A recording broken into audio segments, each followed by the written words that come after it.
पहले ही दिन से आपको बताते हैं कोर्ट में कैसे खड़े होना है, कोर्ट में कैसे काम करना है, क्रिमिनल केसेस को आप कैसे लड़ेंगे या सिविल केसेस को आप कैसे लड़ेंगे। हालांकि हमारे पास मैक्सिमम जो इंटर्नशिप करते हैं वो सभी क्रिमिनल प्रैक्टिस के लिए ही मैक्सिमम आते हैं।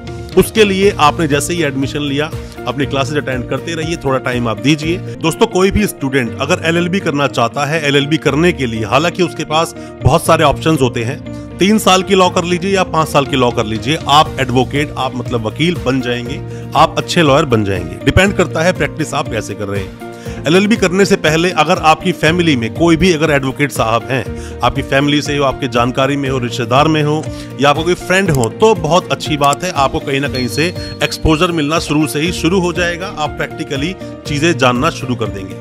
पर उनका क्या, जिनके पास कोई भी वकील आसपास जानकार नहीं है मदद करने के लिए, कोई हेल्पिंग हैंड नहीं है, तो उन सब की हेल्प करने के लिए हमारे जैसे जो प्लेटफॉर्म्स होते हैं जहां आपको from the very first day आपकी इंटर्नशिप या फिर मान लीजिए प्रैक्टिस कराई जाती है, आप एडमिशन लेते हैं, हमसे आप कांटेक्ट करते हैं, तो हम विद इन 3 ईयर 5 ईयर जो भी आपका लॉ होगा उसमें आपको ट्रेनिंग देते हैं, बताते हैं कोर्ट में कैसे खड़े होते हैं और साथ में किस तरह से केसेस को लड़ा जाता है। दोस्तों, किसी भी यूनिवर्सिटी में एडमिशन लेने से पहले यूनिवर्सिटी की अच्छे से जांच पड़ताल कर लें, यूनिवर्सिटी के बारे में बहुत अच्छे से जान लें, यूनिवर्सिटी का पास्ट क्या था, अभी यूनिवर्सिटी कैसी है, किस तरह चल रही है, यूनिवर्सिटी के पास अप्रूवल्स कौन से हैं, यूनिवर्सिटी की मान्यताएं पूर्ण रूप से जांच लें और देख लें कहीं यूनिवर्सिटी किसी बैड एक्टिविटी में तो नहीं। इस सब कुछ जांच पड़ताल करने के बाद ही यूनिवर्सिटी में आप एडमिशन लें, क्योंकि हम आपको वही अपडेट्स दे रहे हैं जो कि अभी फिलहाल यूनिवर्सिटी की डिटेल्स अपडेट है। अपने विवेक से काम लें और यूनिवर्सिटी को जरूर विजिट करें, बिना विजिट करे आप किसी भी यूनिवर्सिटी में ऐसे ही एडमिशन ना लें।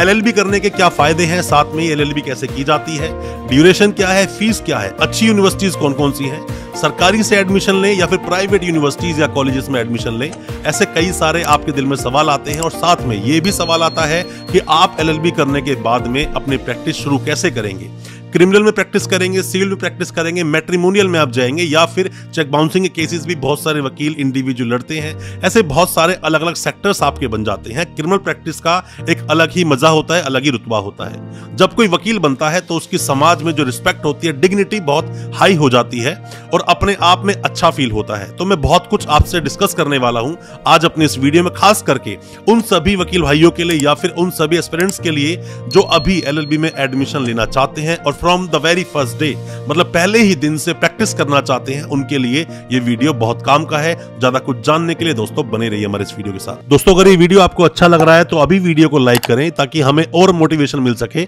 हमें प्रोत्साहन मिलता है और अच्छी अच्छी वीडियोस आपके लेकर आने के लिए। और आप अगर पहली बार आए हमारे चैनल पर, अभी चैनल को सब्सक्राइब करें ताकि इसी तरह की एजुकेशनल वीडियोस आप तक पहुंच सके सबसे पहले। दोस्तों, जब भी कोई स्टूडेंट चाहता है एलएलबी करना, जब भी आप एडमिशन लेना चाहते हैं, आप खुद चाहते हैं एलएलबी करना या आपकी फैमिली चाहती है कि आपको लॉ करवाएं, साथ में ही आपको एडवोकेट बनाएं और फिर आप अपने क्षेत्र में बहुत नाम कमाएं, उसके लिए सबसे पहली शुरुआत आप कैसे करेंगे। आपने मान लीजिए 12वीं पास की है, फिर चाहे किसी भी रिकॉग्नाइज्ड बोर्ड से पास की हो, रिकॉग्नाइज्ड बोर्ड होना चाहिए। हालांकि सॉल्यूशन तो 10वीं के बाद डिप्लोमा जो स्टूडेंट्स 3 साल का करते हैं वो भी एक सॉल्यूशन आपके पास हालांकि होता है जब आप 5 साल की एलएलबी करना चाहते हैं। 5 साल की एलएलबी करने के लिए 12वीं आप पास हो या आपने डिप्लोमा किया है 10वीं के बाद, तो आप एलएलबी कर सकते हैं 5 साल की। 5 साल का टेन्योर होता है, सेमेस्टर वाइज एग्जाम्स होते हैं। किसी भी यूनिवर्सिटी, किसी भी कॉलेज में आप जब एडमिशन लेते हैं, एडमिशन लेने के बाद आप कानून की पढ़ाई करना शुरू कर देते हैं। कानून की पढ़ाई के साथ साथ ही अगर आपको कोई हेल्पिंग हैंड मिल जाए, आपके घर परिवार में, रिश्तेदारी में, आपके दोस्त सर्कल में कहीं भी अगर कोई वकील साहब हैं, तो बहुत अच्छी बात है। पहले ही दिन से आपको वो प्रैक्टिकल चीजें देखना और समझना आपको आसान हो जाता है। पर उनके लिए क्या, जितने भी स्टूडेंट्स हैं जिन्होंने अभी एडमिशन लिया या फिर अभी लॉ कंप्लीट कर ली पर उनके साथ कोई हेल्पिंग हैंड नहीं है, सिखाने वाला नहीं है, तो ऐसे में जैसी जो फर्म्स होती हैं वो सभी पहले ही दिन से आपको प्रैक्टिकली चीजों का ज्ञान देना शुरू कर देते हैं। पहले ही दिन से आपको बताते हैं कोर्ट में कैसे खड़े होना है, कोर्ट में कैसे काम करना है, क्रिमिनल केसेस को आप कैसे लड़ेंगे या सिविल केसेस को आप कैसे लड़ेंगे। हालांकि हमारे पास मैक्सिमम जो इंटर्नशिप करते हैं वो सभी क्रिमिनल प्रैक्टिस के लिए ही मैक्सिमम आते हैं।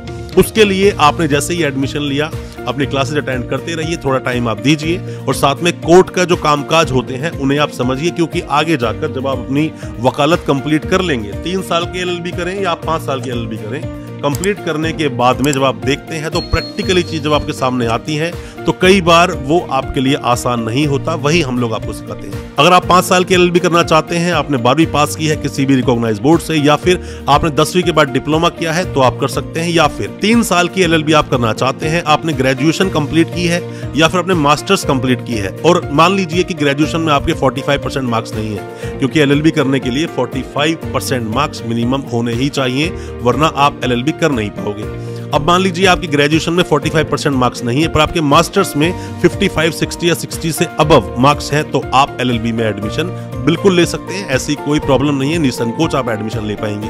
बहुत सारी यूनिवर्सिटीज एंट्रेंस बेस्ड एडमिशन देती हैं और बहुत सारी यूनिवर्सिटीज डायरेक्ट एडमिशन भी देती हैं। आप कोशिश करें पहले कि किसी भी सरकारी यूनिवर्सिटी में आपका एडमिशन हो जाए, एंट्रेंस हो या किसी भी तरीके से हो, और अगर नहीं होता है आपका एडमिशन, NLU जैसी बड़ी बड़ी संस्थाएं हैं, बड़े बड़े मतलब कॉलेजेस हैं, आप वहां भी एडमिशन ले सकते हैं, IP में एडमिशन ले सकते हैं, DU में एडमिशन ले सकते हैं, या फिर जो भी आपकी स्टेट यूनिवर्सिटी आप वहां एडमिशन ले लें। आपका एडमिशन वहां पे ना हो तो आप क्या कर सकते हैं, फिर आप प्राइवेट यूनिवर्सिटीज का रुख कर सकते हैं। प्राइवेट यूनिवर्सिटीज में आप एडमिशन लेना चाहते हैं तो वहां पे डायरेक्ट आपका एडमिशन हो जाएगा। डायरेक्ट एडमिशन होने के बाद में क्लासेस आप अटेंड कीजिए।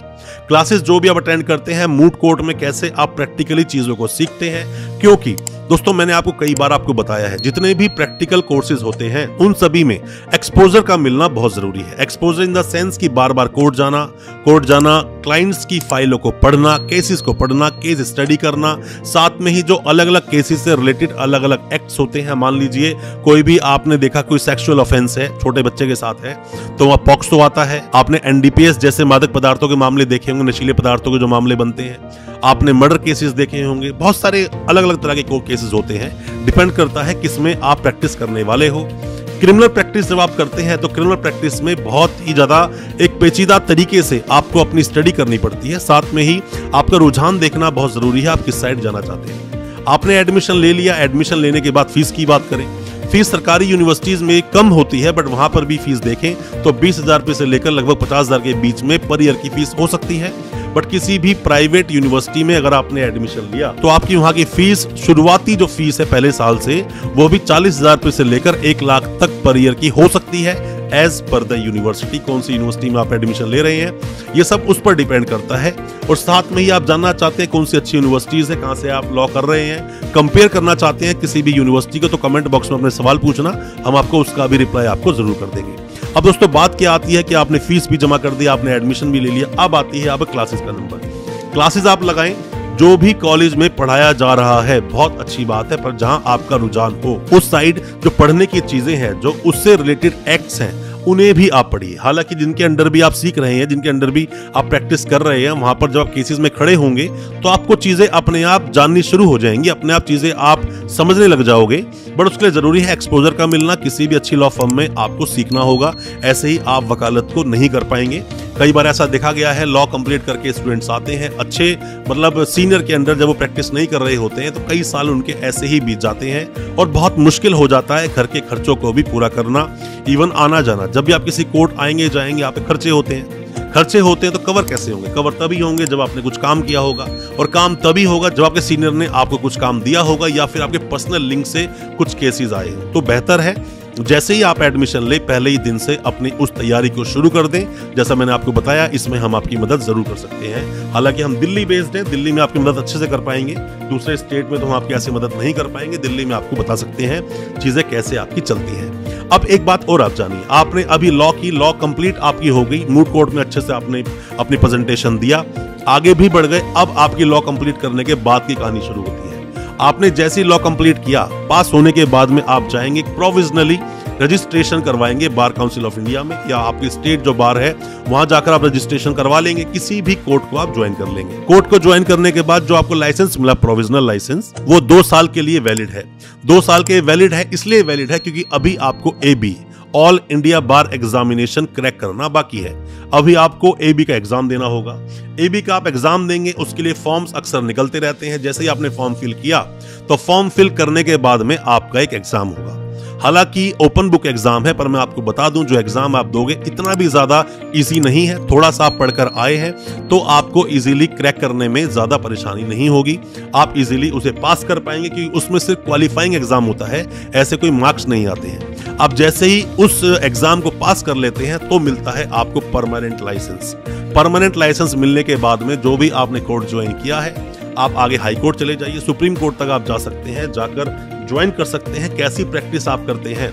एक वकील साहब जो केस को लड़ते हैं, क्रिमिनल केसेस अगर आप लड़ रहे हो, बहुत तरह के चैलेंजेस आपके सामने आएंगे और बहुत तरह के चैलेंजेस को आपको टैकल करना होगा बखूबी, ताकि आपके क्लाइंट को आप न्याय दिलवा सको और उसका केस बहुत अच्छे से लड़ सको। दोस्तों, जब तक आपकी वकालत है, जब तक आप इस वकालत के पेशे में हैं, मैं आप सभी को बता दूं, ये बहुत डिग्निटी जॉब है। मतलब कि you are the officers of the court, मतलब कि आपके पास जिम्मेदारी है, जिम्मेदारी भरा एक पेशा है ये।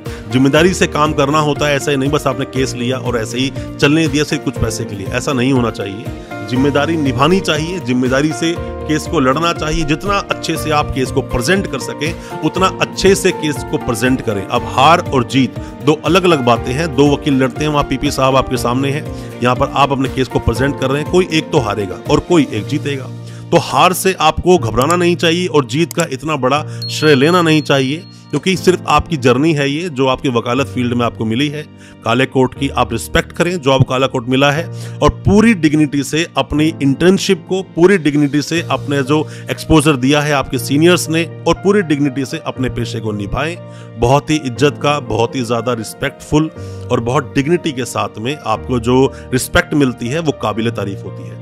कोई भी किसी भी तरह के सवाल आपके दिल में है एलएलबी को करने को रिलेटेड, या फिर एलएलबी में एडमिशन लेने के रिलेटेड, या फिर कोई भी जानकारी आप चाहते हैं लॉ के रिलेटेड, या कोई भी आप जानकारी चाहते हैं कैसे कोर्ट में प्रेजेंट होते हैं, ऐसे बहुत सारे मामले होते हैं, आप कमेंट बॉक्स में सवाल पूछें, या जैसे मैंने आपको बताया कि फॉर्म फिल आप वहां पे करें। हम आपको कांटेक्ट जरूर करेंगे और आपको बताएंगे कि किस तरह से आप अपनी लॉ को कंप्लीट करें। कोई भी किसी तरह के सवाल है, कमेंट बॉक्स में जाकर अपने सवाल जरूर पूछें, हम आपको रिप्लाई करेंगे।